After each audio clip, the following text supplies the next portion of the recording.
Hi guys, இனி நம்ம மூவியில் ஷார்க் வார்னிங் படத்தோட ரிவ்யூ தான் பார்க்க போகிறோம். எந்த படம் இப்போ தமிழ் டபுள் அவைலபிளாக இருக்குது, மறக்காம செக் அவுட் பண்ணி பாருங்கள். இது ஒரு அதிரடியான சர்வைவல் த்ரில்லர் மூவியாக வெளிவந்திருக்கு. இப்போ இந்த படத்தோடைய கதையை பார்த்துடலாம். ஒரு அழகான கடல் பகுதி, அந்த பகுதியில் அங்கே போனால் சுறா மீன் அவங்கள அடித்து கொன்றும். இது மாதிரி சம்பவம் தொடர்ந்து நடந்துகிட்ருக்கு. உடனே ஹீரோ இந்த சுறாமனை எப்படியாவது அடக்கியாண்டு அங்கே இருக்கிற காப்பாற்றணும்னு சொல்லிட்டு களத்தில் குதிக்கிறாரு. அதற்கு ஒரு காரணம் இருக்குது. ஏன்னா இவருடைய நண்பனை அந்த சுறாமீன் தான் அடித்து கொண்டிருக்கு. அதே சுறாமீன் தான் அங்கே இருக்குது அப்படின்னு அவர் தெரிஞ்சுக்கிறாரு. அதுக்கப்புறம் இதை எப்படியாவது முடிச்சு விட்டுறோன்னு சொல்லிட்டு அங்கே போகிறாரு. இப்போ இறுதியில் அங்கே போய் சுறாமீனை இவர் எப்படி தடுத்து நிறுத்தி அதை அழிக்கிறாரு, இறுதியில் என்ன ஆச்சு அப்படிங்கிறதான் அந்த படத்தோடைய கதை. இந்த படத்தோடைய பாசிட்டிவ் பார்த்தாவே அதை நடிச்ச எல்லாமே சூப்பராக பர்ஃபார்ம் பண்ணியிருக்காங்க. குறிப்பாக ஹீரோ அவருடைய பர்ஃபார்மன்ஸ் நல்லாவே இருக்குது. அந்த சுறாமீன்கிட்ட போய் மோதிர காட்சியெலாம் நல்லாவே இருக்குது. அந்த சுறாமீன் நிறைய பேர் அடித்து கொன்று அப்படி சாப்பிட்ருவோம். அதெல்லாம் பார்க்குறது படுபயங்கரமாக இருக்குது. படத்தில் நடிச்ச எல்லாமே சூப்பராக பர்ஃபார்ம் பண்ணியிருக்காங்க.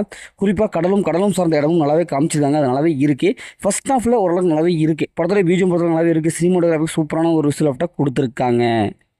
ஃபஸ்ட் ஹாஃப் பொறுத்தளவுக்கு ஸ்லோவாக போகும். இருந்தாலும் அவங்க அந்த குறிப்பிட்ட பகுதிக்கு போவாங்க. அதுக்கப்புறம் அந்த சுறாமீனை காட்டும்போது நல்லாவே இருக்கும், படுபயங்கரமாக இருக்கும். அந்த சீன்ஸ்லாம் ஓரளவுக்கு சீன்ஸ்லாம் நல்லாவே எடுத்திருக்காங்க.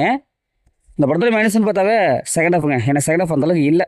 இதே மாதிரி சுறாமீன் படம் ஏகப்பட்ட படம் பார்த்துருப்போம். அதே சீன்ஸாக வச்சுருக்காங்க. வழக்கமான வர சீன்ஸ் தான். எந்த விதமான ட்விஸ்ட் எதுவுமே இல்லை.